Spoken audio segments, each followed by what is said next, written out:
I'll have you know I voted against this movie. I voted against watching this movie. He's ridiculous. I want to make Horror Pals great again. And let me tell you, when we stop watching these stupid movies, we're going to have so many good movies. Okay, we're going to have so many good movies. Okay, dude, how many good movies? I'm just going to stop you right there. I'm going to stop you right there because not only did you say you really wanted to see this movie like 2 hours ago, but you also said you really enjoyed this movie after we finished it. Wrong.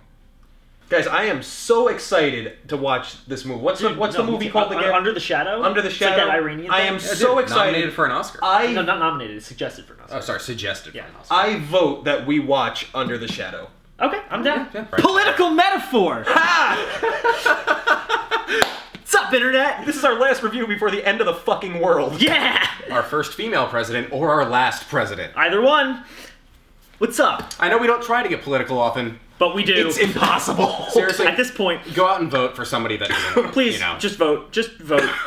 The worst. Unless you're a Trump supporter, then don't vote. Political talk out of the way. We just watched an Iranian horror movie called Under the Shadow. Under the Shadow is an Iranian horror film from 2016, directed by Babak Anvari. I hope I'm pronouncing that right. Nargis Rashidi, Avin Manshadi, and Bobby Naderi. Yeah. Again, my pronunciation might be wrong too, but I bet it's better than his. We apologize. Yeah, you're probably right. And it tells the story of a mother and daughter living in Tehran. Wow, I just realized the irony of us bashing Trump on a video, an Iranian horror movie. Well, yeah, it's beautiful, isn't it? Yeah, irony's great.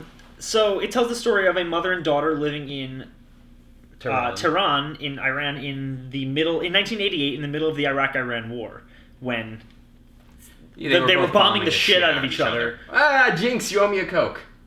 And weird things start happening around the apartment complex. That's about all I can really say. It all starts when a fucking ICBM comes through the ceiling and doesn't detonate. Yeah. That's pretty much, yeah. Now, you were telling me that this movie often gets compared to The Babadook. I'd heard a lot of people comparing this to The Babadook at first. I had heard people say that, well, not people, the trailer as well, say that it's not only a good horror film, but a good film in general. So I was really excited for it because it was getting a lot of positive feedback, 98% on Rotten Tomatoes, a lot of really, really, really positive buzz about this movie. And so I've been meaning to see it for a while. It came out about a month ago. It's on VOD now. It's coming to Netflix soon. And wow, guys, just fucking wow. It was really fucking good. It was a good time. I'm very impressed. Good. Yeah, it is. There's a lot of similarities to The Babadook, though, in both thematically and in terms of just the story. Yeah. However, unlike The Babadook, this was a good movie. Fuck yourself. Yeah, Under the Shadow really, really surprised me, especially because I don't know many Iranian horror films. I know A Girl Walks Home Alone at Night, which I've been meaning to watch forever. I still haven't checked it out. I just want to kind of delve right into this. Yeah, I was going to say, do you want to jump into the likes? Yeah, let's just get right into what did you like about this movie? No score. That added to it a lot. That really did. No score. Overall, fucking creepy. Just a creepy presence, that entire movie. And very limited. What was it, like 2 or 3 jump scares, maybe 4? There were like 2, but both of them I felt were very creepy. They were really well handled. Yeah. The images. The window is really. There were certain images in this movie that weren't disturbing in the sense of like, oh my god, like that's like horrendously disturbing. Or anything. No, but they give you chills. But they made me feel uncomfortable. There were a couple points when I actually got chills and I was like, it was really like fucking that. creepy. It was like at a family barbecue when your uncle makes a joke and he does that. Well, everything he said I agree with. Mm-hmm. I also want to comment that although it's in another language, so it's hard to tell the acting sometimes, but I don't know. I think it was good from what I could tell. I thought the acting was very good. It definitely wasn't Battle Royale levels of bad, which is basically the only time I've ever looked at a movie in another language and said, this is bad acting. I really like the themes in this movie. I really did. I do. I want to discuss that when we get to the more spoiler-heavy parts of the thematically review. good movie. I agree. Oh, and the cinematography was fucking beautiful. Yes, very good. Really claustrophobic feel to it. Exactly. Dude, I felt constricted. Like I said, this film has a very claustrophobic feel. Yes, that's what I meant. The whole thing is confined to this apartment complex that is slowly diminishing in population throughout the entire film. Also, it's a very narrow apartment complex. Like, none of the rooms are open. What I was trying to say before that disaster and a half happened was that I felt constricted. That's what everything as the cord was constricted. As that thing was fucking ruining my life. I like that. I love what you mentioned before. This film has no score.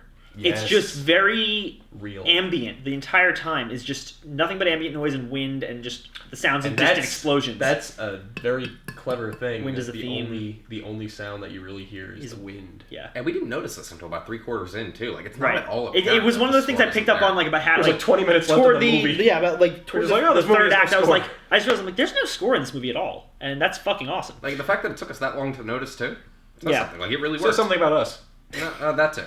Like you said, cinematography. This movie's gorgeously shot. There's some really creepy shit. I loved the thing you pointed out with the when she's rocking the girl and the camera's rocking. Oh, that made me feel uneasy. It's just there's a lot of really just uncomfortable cinematography and camera work here. Unconventional and uncomfortable. Yes, unconventional, definitely uncomfortable. Yeah, so like I said, they did the scares in this movie were definitely like good, and then. Yeah. Again, there's like maybe one jump scare that's actually effective, and then the rest of it is just creepy, and there's just weird shit, and there's a lot of shit that'll happen like out of the corner of your eye, and you're not sure what you just saw. Yeah, I liked that. Very good, very, very subtle, and I loved that. And acting was great too. I thought the acting was really, really strong. Yeah, that's pretty much it for me, I think. In terms of dislikes, I don't have any. I can't really think of either. I was trying to think of that the whole time. I've got one, and I'm not gonna... It's half dislike, half. There's one scene where... Is it the crane? No, Oh. no, under the bed. Oh, that thing. Yeah, that because freaked me out. No, it freaked me out. This time, I don't want to say what it is because... Yeah, no, we'll wait till the spoiler section. It freaked me out this time. However, if I were to rewatch this movie, I would definitely laugh. No, that's like, it was definitely one of those things that was just uncomfortable enough that I was like, what the fuck? I think it was a Darth Maul from Insidious moment. Like I said, I don't really have any dislikes for this movie. I will say that, like, up until a certain point, I was, like, not scared. I was tense, but I wasn't scared.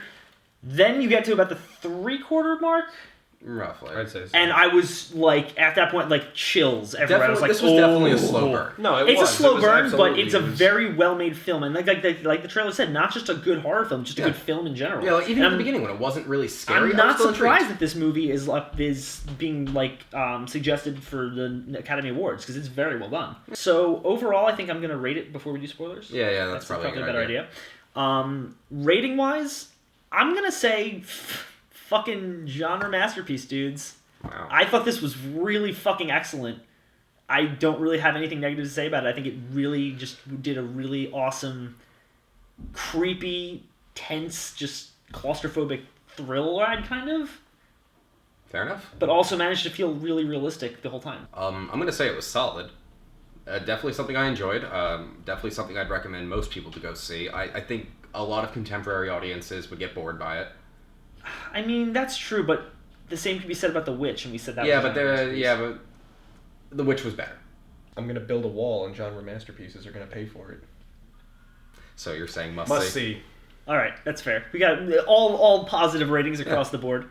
Point is, it's not bad. It's not bad at all. You Yes. definitely should it's check it out. better than not bad. If you're a fan of foreign Yeah, that came horror, out which well. I love, foreign horror is great. Yeah, he Check loves it out. Not so much spoilers I want to talk about, but I want to talk about more thematically the aspects of this movie. Yeah. So, in terms of like themes of this film, and I was saying this to you, I didn't say it to you so much.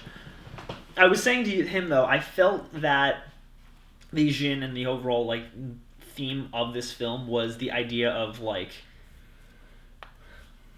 lost, dreams and aspirations and I can see that. the parts of your life that you want to do, but you might not necessarily be able to do. I mostly agreed with you on that point. Right, you did agree. You were saying you felt it was slightly sexist though. Yes, and I could be wrong here. And this is definitely coming from an American, Viewpoint. bias. Right.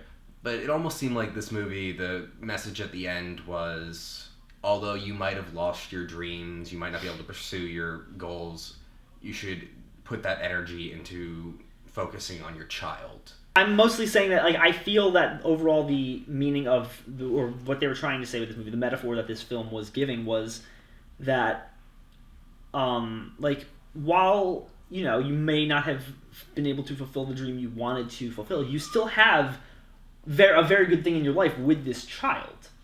It's not like, it's not all bad. It's not all misery and despair. So I took it more as well, you can't follow your dreams, so here's the runner-up, take care of your kid. I think that we're on the right track, though, in terms No, of... we're definitely on the right track. We're just approaching it from different angles. That's true. But, that being said, tell us what you thought if you've seen Under the Shadow.